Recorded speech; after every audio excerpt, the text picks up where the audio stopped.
किथे तो बचे असांजे ईमान जो दारो मदार बि इन विलायत जे पैगाम के क़बूल करण इन खे पुॼाइण ताईं आहे। अगरि न पुॼाईंदासीं असांजी विलायत कंप्लीट कोन्हे का, मुकमल कोन्हे असांजी विलायत। ज़िम्मेदारी आहे असांजी इन विलायत खे पुॼाइण जी। ऐं इहो जेको कमु आहे उहो एतिरे क़दुरु बहितरीन कमु आहे जो ॿियनि इबादतुनि जे मुक़ाबले में इन जो सवाबु इंतिहाई अज़ीम ॿुधायो वियो आहे। मिसाल तौरु रसूल अकरम सल्लल्लाहु अलैहि वसल्लम जन जी हिकु महफ़िल में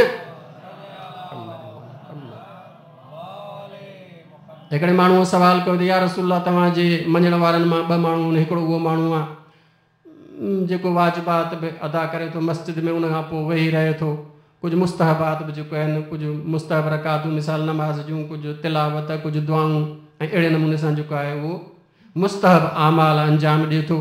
उन जे मुक़ाबले में हिकिड़ो ॿियो माण्हू आहे जेको सिर्फ़ु ऐं सिर्फ़ु वाजिबात अदा करे थो। वाजिबात अदा करण खां पोइ निकिरी वञे थो मुआशिरे में ऐं जेको आहे तबलीग करे थो।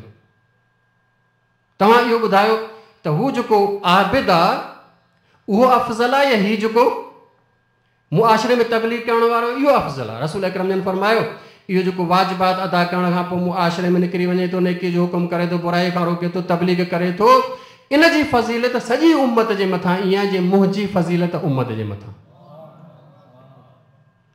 इन करे त रसूल अकरम जी ज़िम्मेदारी आहे इहो पैगाम पुॼाइणु। अगर रसूल अकरम जन जी जेका इहा ज़िम्मेदारी आहे इन में कोई अचे रसूल अकरम जन जो मददगार बणिजे त ज़ाहिर आहे उनजी फ़ज़ीलत बाक़ी उम्मत जे मथां ईअं ई थी वेंदी हली। ऐं असां जेको आहे उहो जॾहिं जेको आहे दोस्तनि खे इब्तिदाई तौर मोकिलींदा आहियूं तबलीग जे लाइ इन हवाले सां, त थोरो थोरो उन्हनि जे दिलनि में ख़ौफ़ हूंदो आहे त ख़बर न आहे छा थींदो।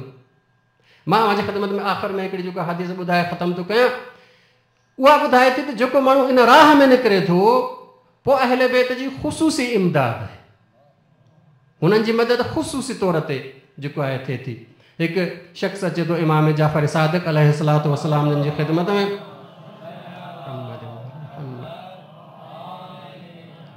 ऐं अची चई त मौला मां अव्हांजे मुखालिफ़नि सां मुनाज़रो कंदो आहियां। पोइ अक्सर त अहिड़ा उन्हनि जा सवालात ऐं एतिराज़ात हूंदा आहिनि जिन जो जवाबु अॻु में तयारु थियलु मूं वटि हूंदो आहे, अव्हां खां ॿुधो हूंदो आहे या ख़ुदि मूं तयारु कयो हूंदो आहे। उहे सवाल ईंदा आहिनि, जवाबु जेको आहे फौरी तौर ते मां हुननि खे ॾेई छॾींदो आहियां। पर चए थो कॾहिं कॾहिं अहिड़ो सुवालु हूंदो आहे जेको नओं हूंदो आहे, न को अॻु में उनजो जवाबु मूं अव्हां खां ॿुधो हूंदो आहे, न वरी मां आमादा कयो हूंदो आहे। पर चए थो जीअं ई इहो सुवालु अञा पूरो न कंदो आहे जो फौरन मुंहिंजे ज़हन में उनजो जवाबु अची वेंदो आहे। अञा हुनजो सुवालु पूरो न थींदो आहे, मुंहिंजे ज़हन में फौरन जवाबु अची वेंदो आहे। इहो पुछे त मौला इहो जवाबु किथां थो अचे? मौला फरमाईंदा उन वक़्तु ज़हन तुंहिंजो हूंदो आहे, सोचींदा असां। उन वक़्तु ज़हन तुंहिंजो हूंदो आहे, सोचींदा असां आहियूं। इन जो मतिलबु हीअ आहे त अहले बैत जे इन जेको आहे मकतब जे हिमायत में जेको निकिरे थो उनजी इमदाद ऐं मदद सिधो सो अहले बैत जे तरफ़ां जेको आहे उहो थिए थी, जो पोइ शायदि इन इंसान जो ज़हन बि जेको आहे उहो अहले बैत जे कंट्रोल में हली वञे थो। हू सोचनि था, असां जेको आहे उहो जवाबु ॾियूं था। अगरि एतिरे क़दुरु मदद बि शामिल आहे, कमु बि असांजो सिंध में एतिरो आसान आहे, पोइ बि असां जेको आहे इहो कमु नथा कयूं। ऐं जेको आहे उहो थी सघे थो कुझु हालतुनि खां पोइ जेका सूरत हाल तब्दील थी वञे, पोइ असां जेको आहे हथु हणंदासीं।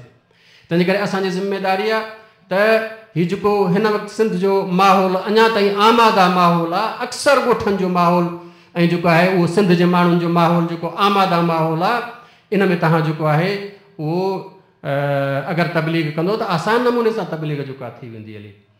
कुझु ॾींहं अॻु में मां कर्नल कज़ाफ़ी जी हिकिड़ी तक़रीर बि पढ़ी, इन पासे जेको आहे उहो अफ्रीकन मुल्कनि जी हिकिड़ी कांग्रेस हुई, उते जेको आहे को बहस निकितो शियत जो, उन हवाले सां हुन तक़रीर कई जंहिंमें जेको आहे कंहिं शियत जे ख़िलाफ़ु ॻाल्हायो त हुन जेको आहे चयो त अफ्रीका में इस्लाम जेको आयो आहे उहो आयो ई तशय्युअ जे ज़रिए आहे।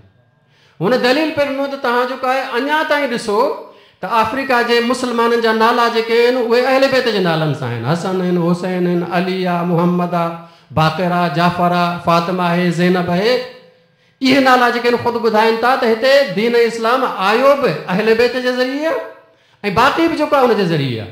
सिंध जे माण्हुनि जा बि अगरि तव्हां नाला अक्सर सां ॾिसो त उहो तव्हांखे ज़्यादातर अलीअ सां नाला मिलंदा, ज़्यादातर हुसैन सां नाला मिलंदा, ज़्यादातर हसन सां नाला मिलंदा। तव्हांखे अहल बैत जे दुश्मन जा नाला केवल किथे मिलंदा, मिलंदा ई कोन। ख़ुदि इहा शइ ॿुधाए थी त हिते जेका अहल बैत जी इहा जेका आहे दीन ऐं मकतब जी सक़ाफ़त केतिरी छायल आहे।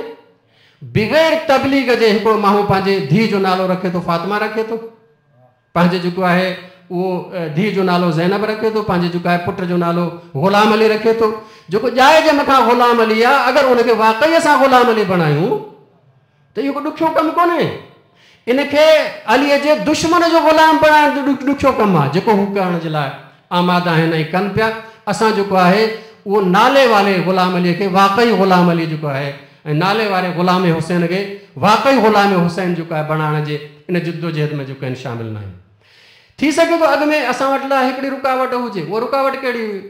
पुराणे दौर में अॼु खां 30-35 साल पोइ हुते वञो त असां वटि जेका मकतब अहल बैत में बहरहाल हिकिड़ी शइ हुई, उहा इहा आई त अमल जे तरफ़ रग़बत घटि हुई।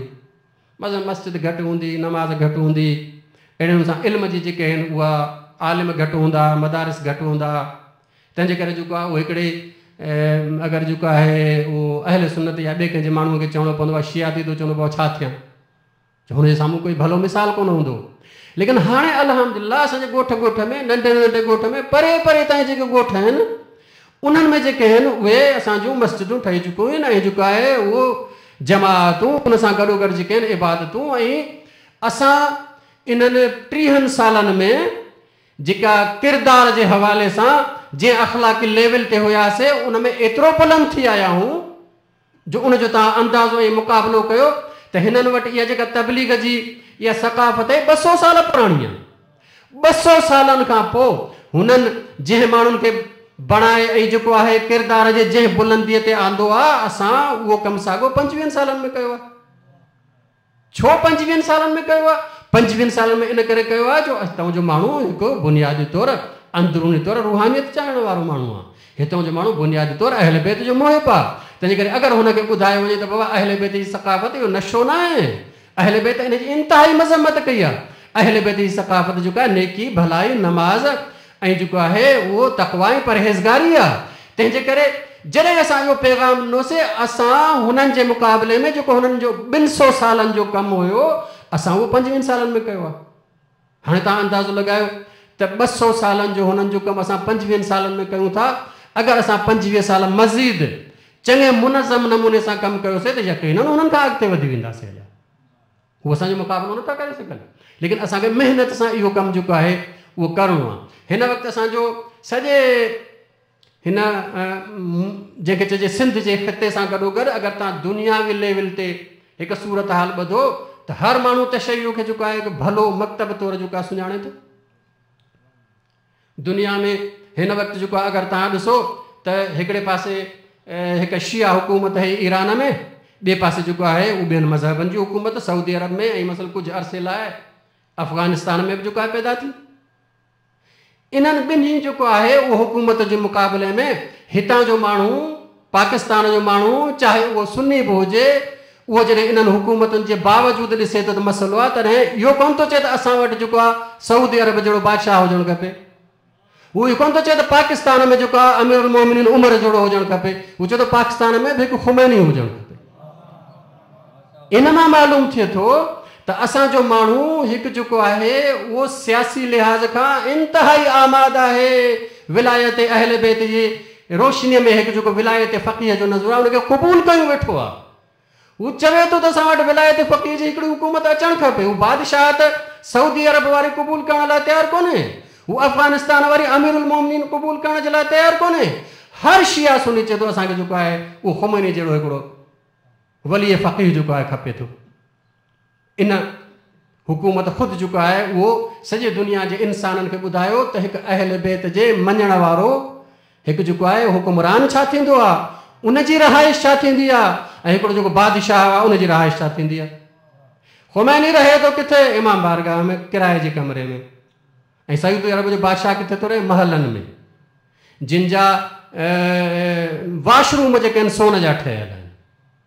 हाणे किथे हू बादशाह ऐं किथे ही वाक़ई हक़ीक़ी बादशाह।